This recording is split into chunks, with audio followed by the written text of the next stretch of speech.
more than that, halfway through the quarter, I would say. But next week is our gospel meeting with Sean Jeffrey, so we will not be meeting as a class Sunday morning the 19th or Wednesday the 22nd, as Sean will be speaking during those times. So today is probably the first of my last 4 classes.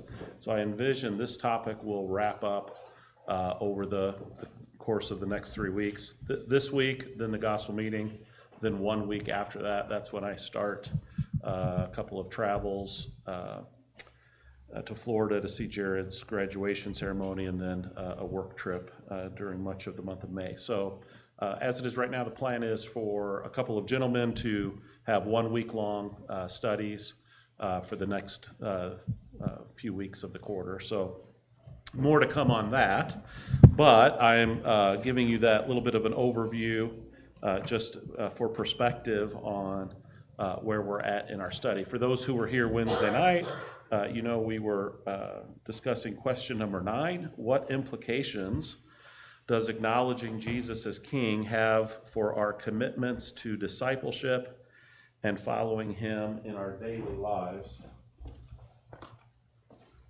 This is the original handout that I gave in the first class of the quarter, and it's the one we've been working on for the last 6 or 7 weeks. And so my plan is to wrap up question 9 today, and then also do question number 10.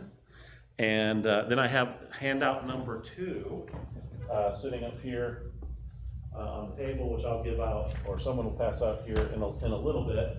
And that question will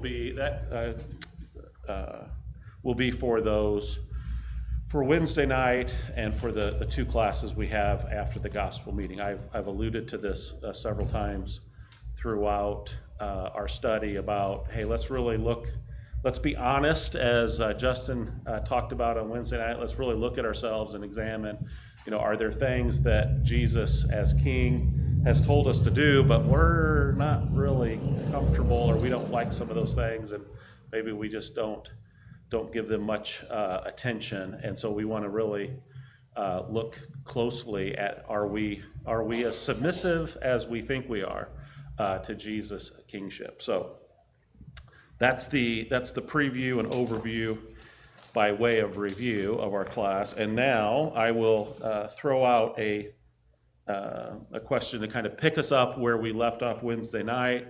We're talking about things that can help us in our, maybe some practical things that can help us in our being submissive to Jesus. And so my question that I kind of reworded, what practical steps can you take to better submit to Jesus' authority in your daily life? What spiritual disciplines or actions can help reinforce this submission? So we were just talking about some of those things on Wednesday at the close of class, so I thought we'd just try to pick up there. Any things that you have personally done at times in your life, maybe you're currently doing them, that you find helpful, routines, disciplines, actions that you think are important for you to have the proper focus and focus on your submission as a Christian, submission to Jesus.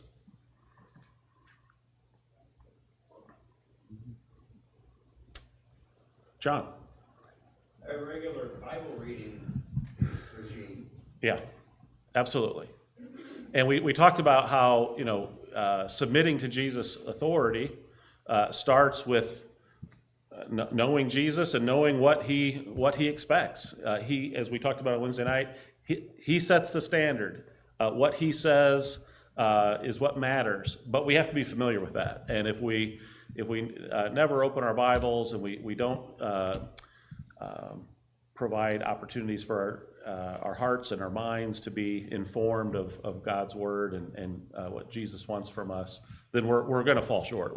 We're going to fill in the gaps, right, with our own thinking or with thinking of other people, and not that other people are always a bad source, but we should always challenge what they're saying with the standard. So very good. A daily Bible routine, Bible reading routine, or study routine. All right, what else?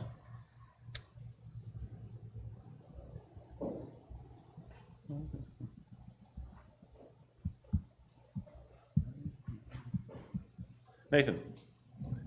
I try to vocalize things to my kids.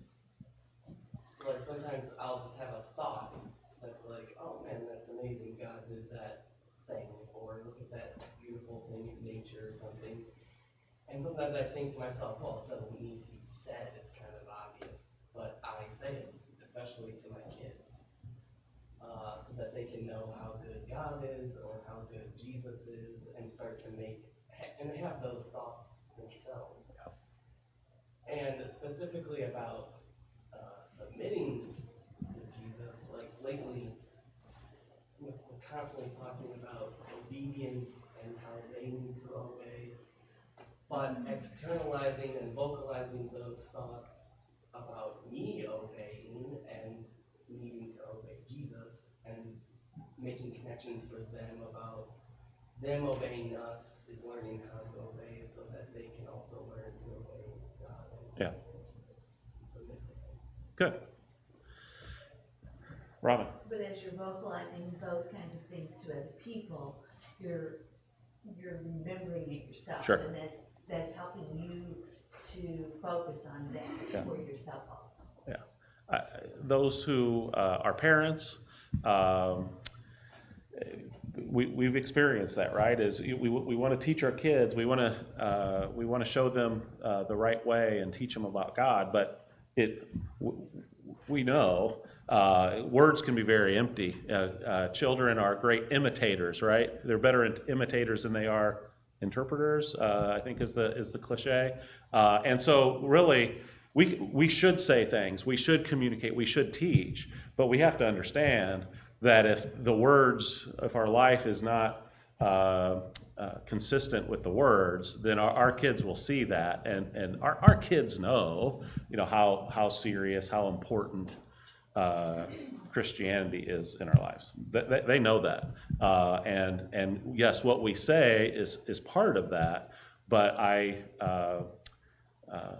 humbly acknowledge that it's more than just the things that I've said to my kids that either convince them that it's important, or they tell me it's not as important as he says it is, based on his life. I remember a professor I had who talked about, as a teenager, he grew up, his dad was a Christian, his parents were Christians, and his dad was always teaching him about about God's word and what God expected, and it wasn't until maybe as a high school student or maybe even a college student, I don't remember exactly, but he came downstairs real late at night, maybe early in the morning, to get a snack, and he comes down, and there's his dad at the table in the middle of the night, praying with his Bible open. And he said that's a moment, an image that I've remembered, at the time. This was 20 or 30 years later. Now this man is probably in his late 70s. I'll remember that the rest of my life. It was one of those moments that helped him know this is real. This is my dad isn't just telling me the script. This is real in his life, and it's a good thing for our children to hear it from us as we walk on the way, as we rise up, as we lay down. All of those things are important. But we also, it's also a good thing for our kids to get up in the middle of the night, or wake up early in the morning, and kind of maybe stumble upon their parents in their own personal devotion and study, exercising, practicing things that help them with their faith. Those are all helpful, showing that, it's not just words to obey when we say, hey, you need to obey me, and I need to obey Jesus, but when they see that in our lives, that's especially powerful. Robin. My point was that you're reinforcing it in your own mind. You're not just saying it. Sure, absolutely. You're just Sure. reinforcing it as you're vocalizing those things to other people. I mean, even your people you're working with. Oh wow, wasn't that great? God Yeah.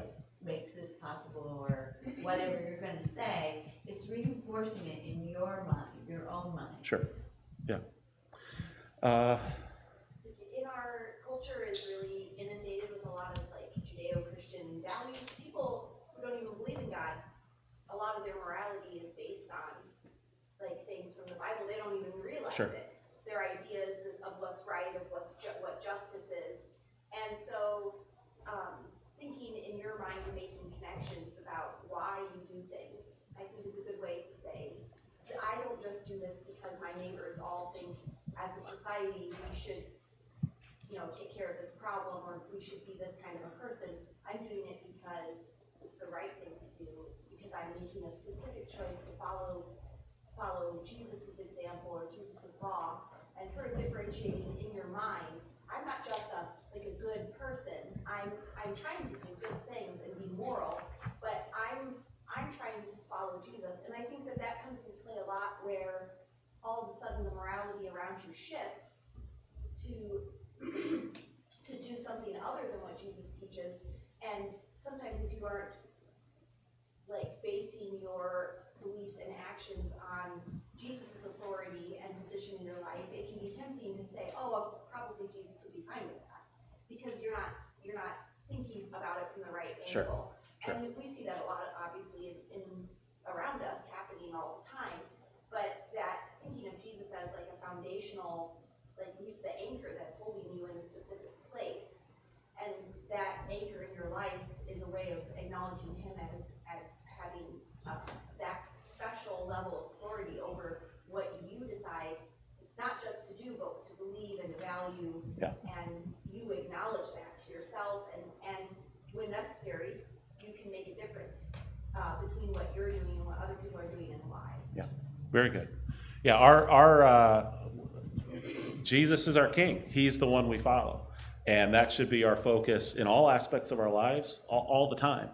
And sometimes the other relationships that we have may align with that, and they may appreciate that, but not always. You may work at a company where by working as unto the Lord, they say, hey, you're a great employee.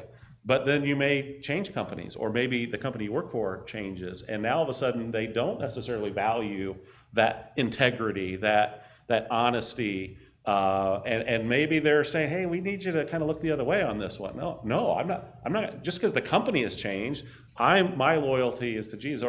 Or your neighbors. Hey, you're a great neighbor. You borrow stuff and you give it back. You lend us stuff when we need it. You help out. You're a great neighbor. But neighbors change. How we define things in the world, but things change. So being a good neighbor, being a good citizen, being a good student at a school, all of those relationships we have are as Krista said, our foundation or our anchor should always be Jesus, and us reminding ourselves, us going to God's word to evaluate, am I doing what Jesus wants, or am I being swayed by public opinion or what's popular today? And all of us are old enough at this point to probably remember things. It used to be this was valued, now it's not, and it feels different. But Jesus hasn't changed, and so the more grounded we are, and the better we understand what He expects, the better we're going to do. Other thoughts?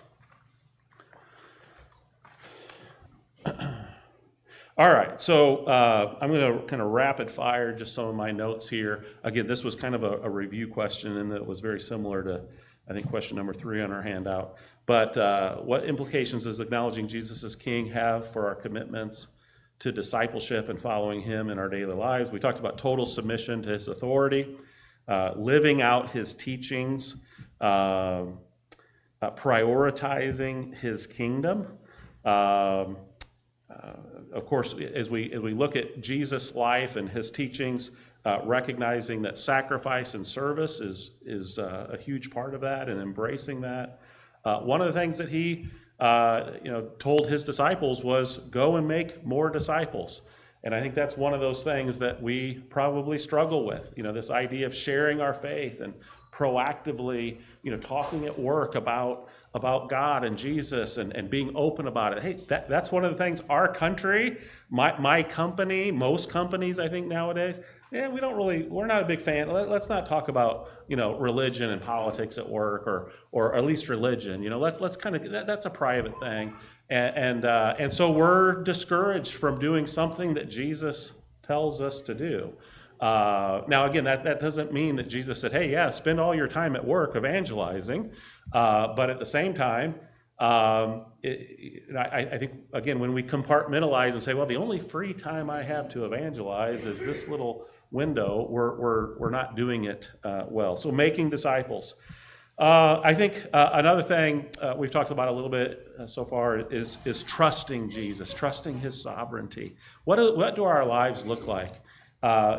Do we look like that person who is constantly stressed and worried about things that Jesus said, don't worry about those things. I'll take care of those. I'll take care of you. So does our life reflect that we view our King as sovereign and all-powerful and all-knowing and all-loving, and he's going to take care of that. He's assured me to. And if I don't live a life, that reflects that, what does that say about my view as Jesus as King? And then, of course, one of the things that was talked about, I think, on Wednesday was being with other Christians, being with, I think it was Justin's comment, to just want to tell Jesus you love him and you want to praise him and you want to focus on his goodness and all that he's done. And so certainly participating in praise and worship and being with his children should be things that ways that we acknowledge Jesus as our King in our daily lives. So any other thoughts as I move on from question 9? Robin. I was just going to say, in the world today, we have lots of opportunities to say, listen, God's got this. We don't have to overly stress about it. Yeah. There's lots of things to worry about. Wars, rumors of wars. Sure. Those kinds of things. And we can say, we don't have to be overcome with worry. Yeah. And we can say that to people. Yeah. Because God's got this. God's King. Yeah. Jesus is King. And he's gonna not let something happen that's not what he wills to happen. Yeah. So we just need to understand that. Yeah. James. Piggyback on what you just said. David mentioned this, maybe months or years ago, that if you kind of have that mentality of everything's in God's hands, don't worry about stuff that you can't do anything about, sometimes that comes off as we don't care about anything. Because maybe it sounds flippant to folks or that you're not invested enough, I guess, in the process, or in someone's feelings or whatever else. And then it's hard to see that in the other direction where, well, why in the world are you worrying so much about things that you can't do anything about? Nothing. I mean, nothing that you could personally do going to change the course of whatever you're worrying about. But yet, it'll continue to consume that individual. And those of us that don't really worry about much stuff, you not have something else to do than occupy your time other than worry about these things. But it's important to them for some reason. Yeah. That could be a struggle because we don't see that internal struggle or that mental thing that they're going through. Yeah, I think we probably all, at least on the spectrum, we all probably know people who we would say that, yeah, they're a worrier. I have a colleague at work who I've worked with her for 8 years, and she's a worrier. She admits it, but she finds stuff, at night, at 9 o'clock at night, she's on her phone and she reads some article that concerns her and she texts it to me. I've learned more about what's going on from her than about things that I just frankly don't care about and wouldn't cross my radar. And so, yeah, we probably know people like that. And we say, man, boy, they really need to work on that. But I think the challenge that I have, and I think that I would encourage all of us to think about is, yeah, but when it affects us directly, how do we do then? So sometimes we're able to be, hey, don't worry about it, God's got it, because it's not our problem. It's not, affecting us directly. So, would we say the same thing if it was our own health situation? Would we be able to have the same, God's in control, God's got this, there's nothing that I need to worry about? Or I think I attribute this to President Reagan, but who knows? It was either about surgeries or maybe it's about recessions. But like everything's a minor surgery when it's someone else. But when you're having surgery, there's no such thing as a minor surgery. Or maybe it's hey, it's a downturn in the economy. No. If I lost my job, it's a major recession. And so whichever one he said, or whoever said it, if it wasn't President Reagan, the application is the same, right? When it's us, boy, this is huge. And does everyone understand what I'm going through? When it's someone else, where it's, minor surgeries, everyone's going to have some throughout their life. What's the big deal? Everyone's going to lose their job at some point. And so I think that's the real challenge, is when we're the one going through that. Do we have that same faithful, trusting approach, or is it maybe a little bit of a separation and maybe we do come across as, hey, we don't really care about stuff, but maybe part of it is because there's a distance there that is keeping us at arm's length from it. You have to have a little judgment of who you can encourage with those things. Sure. And who you just need to sympathize with. Yeah. And I think that's the point. It can be really encouraging to some people. Yeah. And like James said, it can be discouraging Sure. to some people. So you have to be careful. Yeah, absolutely. In your situation and know the person you're talking to. And hopefully we can, first and foremost, is in our own lives, we can try to model, we can try to live that sort of approach, and hopefully people are encouraged by that and strengthened by that example. And maybe they can add, like, how are you able to go through such a trial, but yet, your faith and your attitude remains so consistent, and I hopefully then it's because God's got this, and that's where that's how I get through day to day. Not that I'm not affected by this, but I have perspective. And that perspective helps me deal. All right, very good. Okay, we're going to move on then to question number 10. And so question number 10, how can our prayers and worship reflect the recognition of Jesus' kingship? In what ways can we incorporate this into our services and personal devotion? So whether it be collectively here in our worship or personal devotions.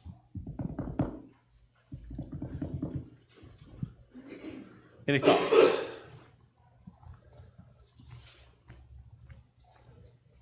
Krista? We can sing songs that specifically say that. Yeah, and has anybody noticed anything lately about that? Raise your hand if you think we're singing a lot of songs that talk about King Jesus.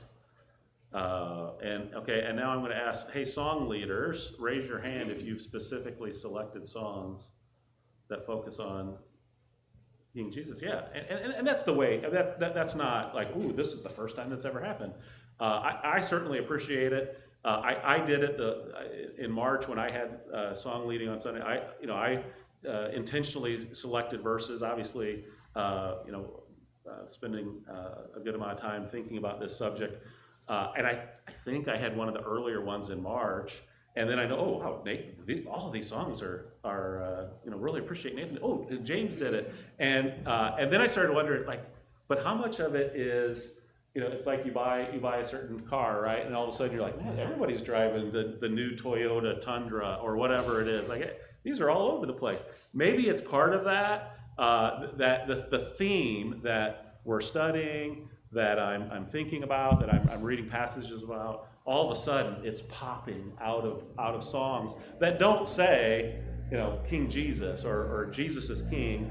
If you were to look up in the back of your songbook, songs about Jesus King, there's going to be a few, but they're not going to be. They're not going to just jump out like, oh, there's a whole section. There's 30 or 40 songs that titled Jesus is King. But when you're focusing on that theme, you're going to see that interwoven throughout. And I think that's just the way our studies and our worship can complement each other. Again, more reason why, as John said, we need to be reading our Bibles daily. And when we're doing that, when we're assembling and engaged in studies, we're going to see, wow, and we're paying attention in worship. Like, boy, David's sermon really will fit well with that theme. Or the Lord's Supper talk, went really well. Or so lately, I find myself on Wednesday nights, Justin, I said, oh, I really liked your invitation. We're going to talk about that in class in a few weeks. Wednesday night when Aaron gave a talk, same type of thought that, that goes really well. And so part of that's just the way we work, but also knowing that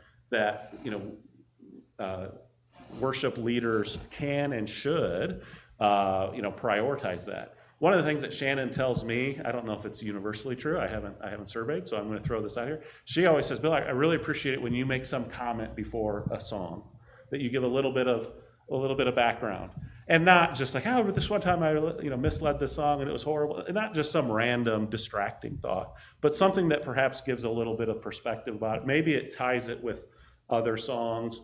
When a song leader talks about a theme or something like that, she says she really appreciates that, and maybe you're that way too, that rather than just 142 and then we sing it, and then 674 and then we sing it, there's, rather than just maybe these random songs, they come across as randomly selected songs. When a song leader shows, hey, I put some thought into this, here's what I'm going for, or this is tying along with the lesson or the invitation, maybe it helps us as worshipers to concentrate a little bit better and to focus in on that theme that the worship leader has intended. All right, so singing, anybody, I know this is spur of the moment, anybody have a favorite Jesus is King song that maybe you're hoping gets led that hasn't been led lately? I led it as my first song last week. Okay. That was Glorify Thy Name. Okay, all right. And so by the way, I'll throw this, I'll write the check, and hopefully all the song leaders will catch it. Anytime you have a song that you'd say, I'd really love to sing this song, please let us know. Song leaders usually enjoy having suggestions, and if they know that somebody, this is a meaningful song to them, so don't ever hesitate to do that. And admittedly, song leaders can always say, I don't know it, and therefore, but maybe they'll work on it. But if you have, maybe there's something that you're doing in your own personal studies or devotions where a song that goes really well with that, and you'd love to be able to sing that song with the congregation. That's a great way in which we can incorporate, our singing or kind of intertwine our singing with our studies. Robin. I'm just gonna say this for David. I know he appreciates it when someone, at the end of the service or before prayers, includes something that he's been talking about. Yeah. Because it feels like it's connecting it and you're listening. Yeah. And maybe your audience is listening. And I think that's important for him also. Yeah. So not just song leaders. Yeah. No, agreed. Yeah, I think there's benefits, in recognizing or showing those connections. That's a very encouraging thing as a teacher, as a preacher, as someone who's trying to lead the congregation, to get that kind of feedback or to hear those references, to see, people are making the connections, and it's not just this. 8 different things that we're doing, and they're all kind of disconnected, but this is what we do together. Seeing them intertwined is a good thing. Krista? Just really love the song Zion Sing, and it's a newer song, but we've been singing a lot in Central Illinois, and it starts off by contrasting God with earthly princes, and one of the things I like is songs about Jesus's or God is King. A lot of them are like, basically, we sing the song, the Son of God goes forth to war, a princely crown to win.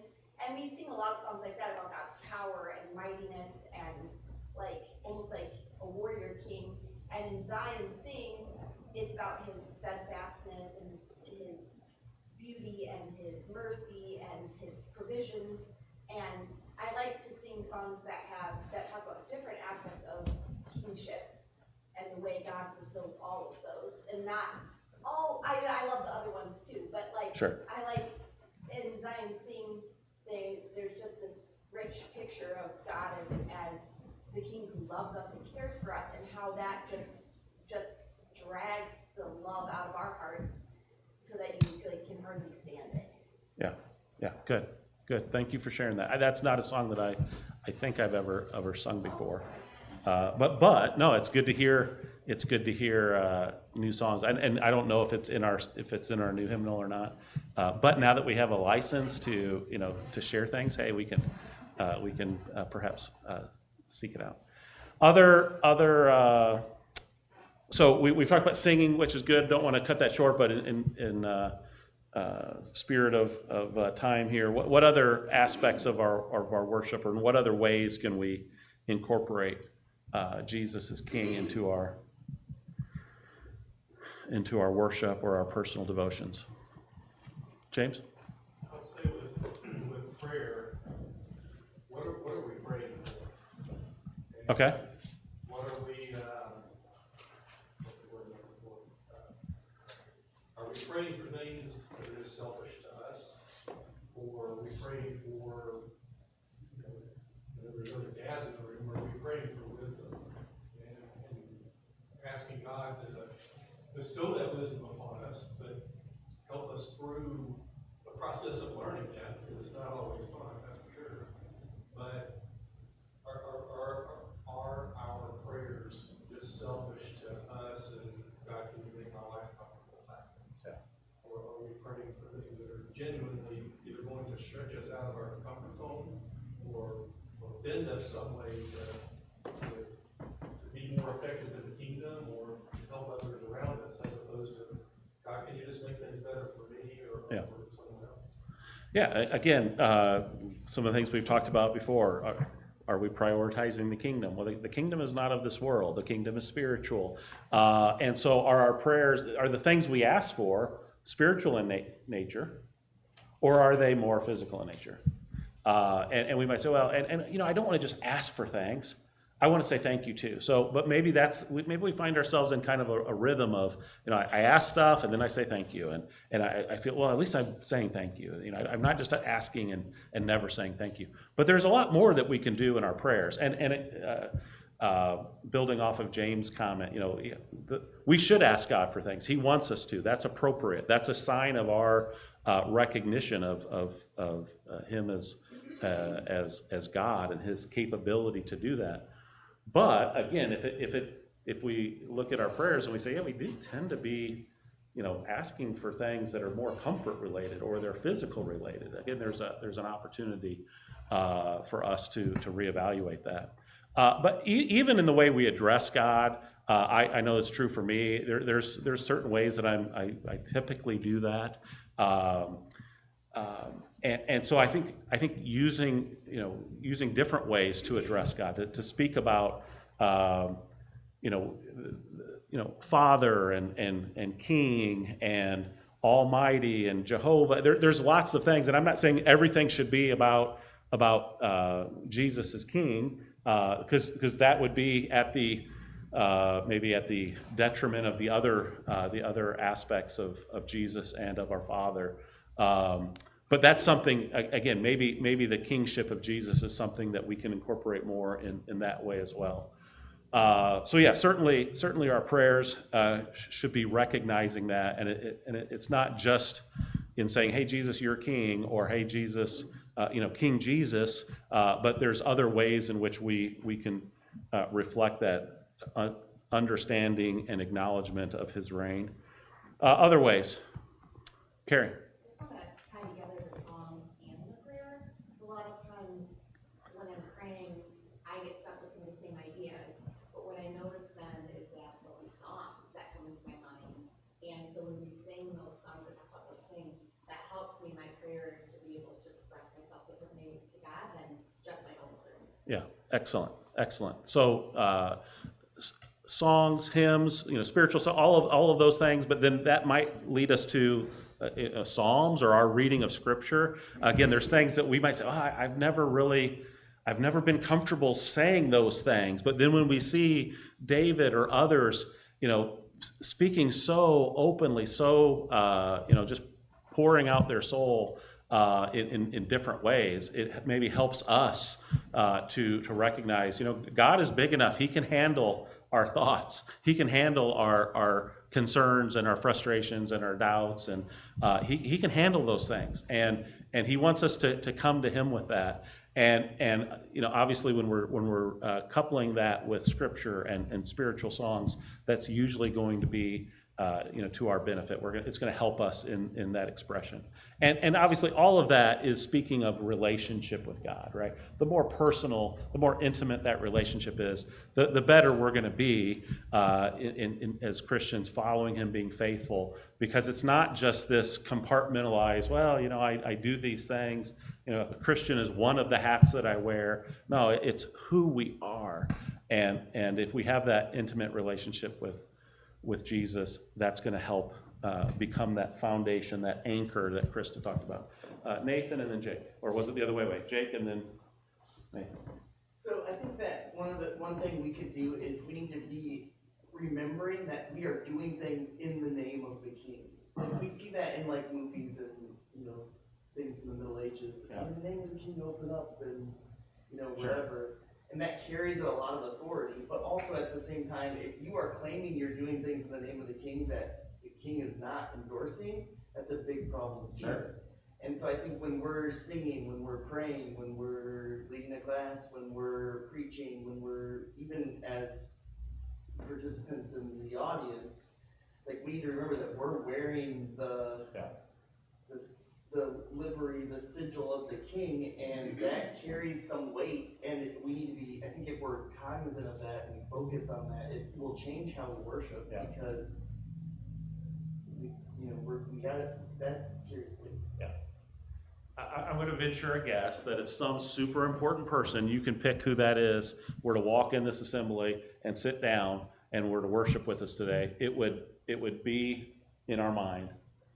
It would maybe we would maybe sit up a little straighter. Again, we don't have a king in our country, but imagine how how much when we're in the presence of somebody very important, how hey, we're more mindful and especially maybe a regular thing that some of us experiences, when the boss comes by, when the owner of the company comes around, hey, we're a little bit more aware and attentive, and we want to make sure things go well. And again, sometimes maybe we go through our assembled worship or other activities with a pretty casual sort of thing. But to recognize, as Jake said, that this is done in the name of the King, maybe that causes me to work harder, to pay attention better, to be worshiping all of the time, to not allow myself to be distracted as easily. Maybe those are some small ways to prepare. Am I going to come in late when the King's here? Am I going to leave early when the King's here? Am I going to nod off when the King's here? So it just has that being able to to be mindful of that, I think will help us. When I think about offering prayer or worship, recognizing God's kingship appropriately, like I think of David the most, because there's just so many good examples, I think, and that's kind of weird because David's a king, and so of all people, maybe he's the one that shouldn't approach God humbly or something like that. But I think David is a really good example of humility when he's approaching God in prayer and worship. And maybe I can give the one example that well, he's already committed adultery with Bathsheba, and Nathan has already confronted him that this is a big sin, and that there's going to be consequences. And of course, Bathsheba is pregnant, the baby is not going to make it. And David's praying for the baby, and very, very distraught, and people are worried to tell him that the baby has now died. They're like, he's going to harm himself or somebody else. And his reaction is this. It just says, but when David saw that his servants were whispering together, David understood that the child was dead. And David said to his servants, is the child dead? They said, he is dead. Then David arose from the earth and washed and anointed himself and changed his clothes and went to the house of the Lord and worshiped. And so, I don't know, that's like really kind of humble thing. He was kind of making his plea to God because there was something that he really strongly desired, but then ultimately submitted and humbled himself and then went in worship. Yeah, good. Thank you. Other thoughts? All right. Yeah, go ahead. One other big one is just worshiping as God prescribed. Like I've talked to so many people that are hung up on how they want to worship God. Like, I have this incredible talent. God gave me this incredible talent, and how can I not use that to worship Him? It's like, well, because He told us how He wants to be worshipped, and we can't worship Him any better than that. And we understand that in all of our everyday lives with the people we love and care about, if they say, I like to be loved in this way, that's how we do it. We don't say, well, I prefer to love you this way. Sure. That doesn't work. And it's the same with worship. And again, it goes kind of back to humility. We can find ways to use our talents that God gave us to His glory, but I think when it comes to specific worship, we have to do it in the way He prescribed. Yeah, very good. Thank you. Other thoughts? Yeah, if James. To piggyback on what Nate said, I almost hate that we live in a culture that celebrates me, as opposed to follow what's already been done. Because it's so hard to unwire that from people that, oh, well, I can't. I'm bringing my best to God. Yeah. That's really how they frame it. It's like, you are, but God didn't ask you for that. He asked you for something completely different. Yeah. And you're putting yourself, your own king, above the king. Yeah. You can't lay down that cross, lay down your life to go do what the king genuinely asked you to do. Gosh, there's so many YouTube videos that I've watched on what to label for the king, as opposed to what we want to label for the king. And once you see it from the perspective of things that can happen in our daily life, as opposed to our secular daily life, as opposed to the spiritual life, it starts to really come into the frame of how ridiculous it is that you brought something to the king that he didn't ask for. And one of the videos I saw was someone went through the drive-thru, they ordered their meal, and as soon as they got to the window, they handed them all this other stuff to charge them. That's not what I asked for. Why are you doing this? This doesn't make any sense. I can't possibly consume all of that. No, this is what we want to give you. And then you figure out, oh yeah, this is exactly what God's asking for. Yeah. Why am I bringing my ridiculousness to Him? Let me lay down what I do and follow it. Sure. Yeah, good thoughts. Robin? No, I forgot what I was gonna say. Well, it'll come back when it Yeah, does. it'll come Let us know. Yeah, so absolutely, when we think about our worship, how we can incorporate, our recognition, acknowledgement of Jesus as King in our worship, again, how empty would it be to say, well, we're gonna praise Jesus as King, but we're gonna do it in a way that He's not asked us to. And maybe some of us are thinking instrumental music might be one of those things, but there's lots of ways in which we could, again, by not following His command, we're rebelling against His authority. Rob? Came back. One of the first examples in in the Bible, Cain and Abel should tell us that. Yeah. Cain didn't offer what God wanted, and we know the problems that created. Yeah, very good. All right, so Nathan is passing out a handout that we're going to cover on Wednesday, and then the remaining 2 classes after the gospel meeting. So these are, again, more application, maybe a little bit more personal. The first question might surprise you. It asks about, pick a U.S. president, blah, blah, blah, in your lifetime. And so that's kind of a warm-up exercise, because I think we can all pick a president, either one that we liked and agreed with or one that we didn't, and we could find things that we didn't agree with, and what did we do about that? How do we feel about that? And then we're going to obviously transition into application questions regarding Jesus as King. So please look that over prior to Wednesday, as it'll facilitate our discussion then. Thank you.